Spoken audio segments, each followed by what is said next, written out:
2, 3 ikan laga. Itu ikan ke? Makan ni bukanlah sedap. Tapi makan ni yang penting. Oh.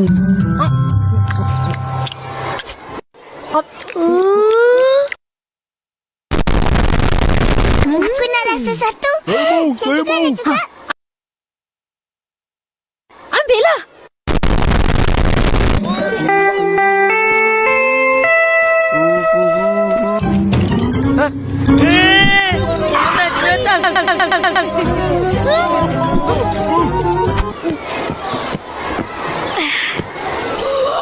Selamat pagi.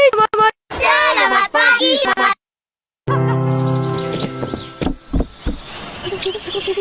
Opa, opa.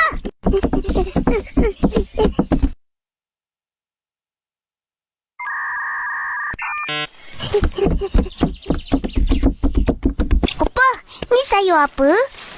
Ini bayam. Oh, tadi cikgu tanya. Kita orang tak tahu. Cucu opah tak tahu.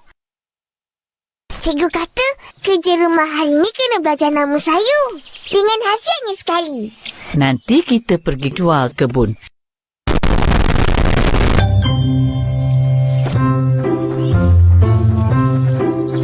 Wah, banyak sayur.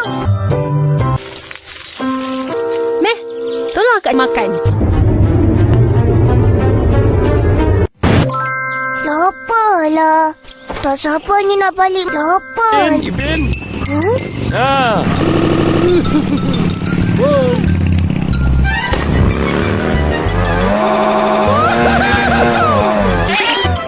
Atuk tengah buat apa?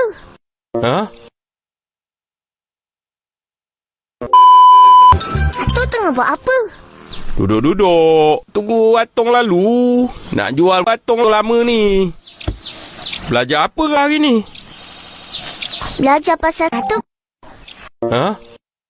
Dari semalam. Jenis satu. Rasa satu. Khasiat satu. Ha? Belajar pasal sayur.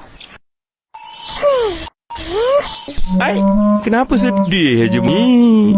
Kan elok makan botol makan sayur. Tapi kita orang suka makan sayur. Itulah masalahnya tu. Ha? Kita orang tak suka makan sayur. Itulah masalahnya tu. Ish. Patuk ni. Makan sayur, badan jadi tupai. Mata ni. Otak kurus. Tahu.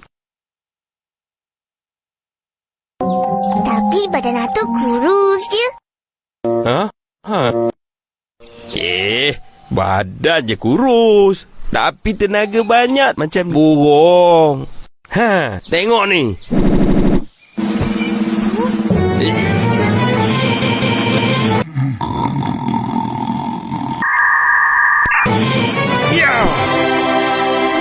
Wah, kurusnya tu. Sebab batuk makan botol-botol lama ni.